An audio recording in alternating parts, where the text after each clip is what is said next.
Hey Cancer, pada kali ini kita akan melakukan readingan dengan tema kamu versus selingkuhannya. Readingan ini bersifat general dan entertainment, jadi jangan diambil hati dan jangan dibawa baper dan jangan dipaksakan resonate terhadap kamu. Cek Sun, Moon, and Rising untuk kecocokan energi kamu.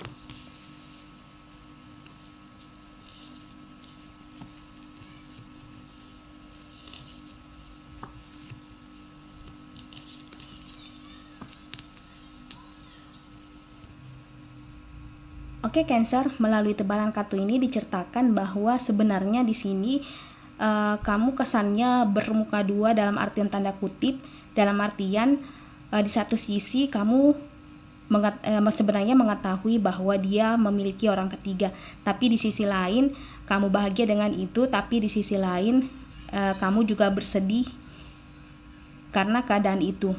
Yang membuat kamu bahagia bahwa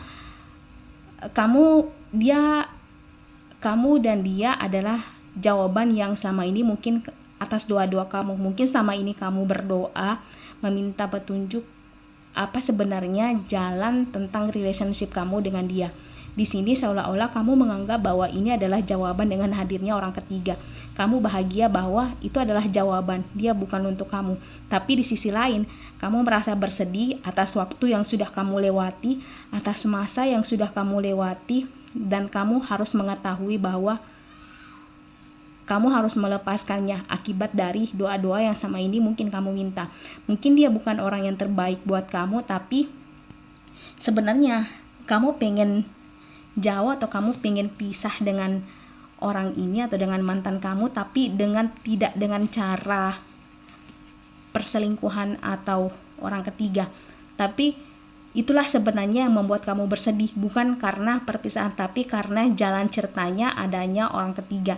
Kamu pengen, karena di sini buat kamu seolah-olah kamu diperbandingkan antara kamu dan selingkuhannya. Kamu pengen tidak ada yang menandingi, kamu pengen tidak ada yang bisa, intinya adalah kamu meskipun kamu berpisah, meskipun kamu dan kamu bukan untuknya, tapi kamu masih pengen, kesannya seolah-olah pengen dicari.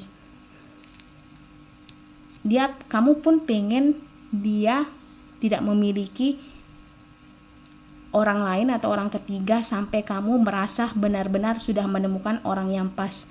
Kamu pengen kamu yang lebih dulu mendapatkan soulmate kamu sebelum dia. Tapi karena jalur ceritanya atau alur cerita yang berbeda, dia memiliki orang ketiga. Itulah yang membuat kamu bersedih. Itu yang membuat kamu tidak habis pikir bahwa ternyata selama ini kamu tidak ada apa-apanya. Ternyata selama ini kamu di matanya tidak berharga sama sekali. Ternyata selama ini kamu tidak dianggap sama sekali dengan hadirnya orang ketiga itu. Jadi perpisahan ini diliputi dengan adanya broken heart. Di sini ada Three of Swords. Diakhiri dengan rasa kecewa, dengan rasa sakit, bukan karena perpisahan, tapi karena jalan ceritanya ada orang ketiga. Tapi kalau misalnya alur ceritanya tidak ada orang ketiga, mungkin karena berpisah baik-baik atau karena tidak direstui, mungkin tingkat kesembuhan batin kamu itu mungkin akan lebih cepat sembuh dibandingkan alur cerita yang kamu alami saat ini adanya orang ketiga. Karena harus melibatkan harga diri, harus melibatkan masa depan, dan harus melibatkan masa lalu. Kamu seakan-akan menyesali semua effort yang sudah kamu lakukan selama ini, baik investasi waktu, energi, maupun dana yang mungkin secara tidak langsung kamu berkorban untuk dia. Tapi endingnya itu tidak berharga sama sekali. Nah, di sini ada Three of Cups. Three of Cups di sini di antara rasa kecewa kamu masih berusaha untuk menyenangkan diri kamu berusaha untuk mengelabui keadaan bahwa kamu baik-baik saja. Padahal sebenarnya kamu terluka. Kamu berusaha untuk menenangkan diri, bergaul dengan teman-teman kamu, keluar kembali ke zona nyaman kamu, tapi tetap saja tidak tersembuhkan dan kamu terima situasi yang memang kamu hadapi. Kamu tidak menerima keadaan, bukan tidak ya, kamu belum menerima keadaan bahwa memang harus ada orang ketiga. Di sini orang ketiganya di sini sebenarnya juga tidak mengetahui bahwa ternyata kamu ada dalam hidupnya. Dasar mantannya kamu yang juga bermuka dua, yang seolah-olah single, ternyata tidak. Dia tidak bercerita tentang kamu kepada dia. Jadi di sini selingkuhannya tidak bersalah sama sekali. Tapi karena mantan kamu inilah yang tidak pantas untuk kamu tunggu, tidak layak untuk kamu perjuangkan.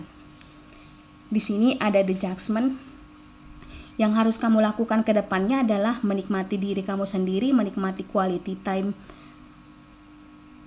Kalau perlu, memperpanjang masa jomblo kamu untuk menikmati quality time kamu. Mungkin selama ini waktu kamu tergerus, energi kamu tergerus hanya untuk bersama dia, hanya untuk menyenangkan dia.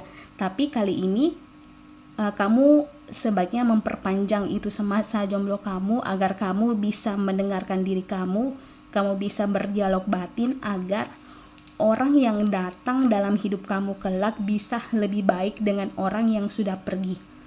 Karena potensi orang baru yang akan datang memang benar-benar bisa memperlakukan kamu secara spesial.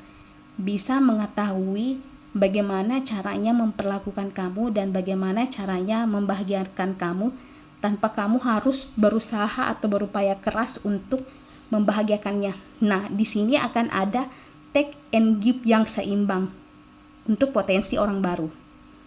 Oke, jika resonate, silahkan tinggalkan komen di kolom komentar. Terima kasih.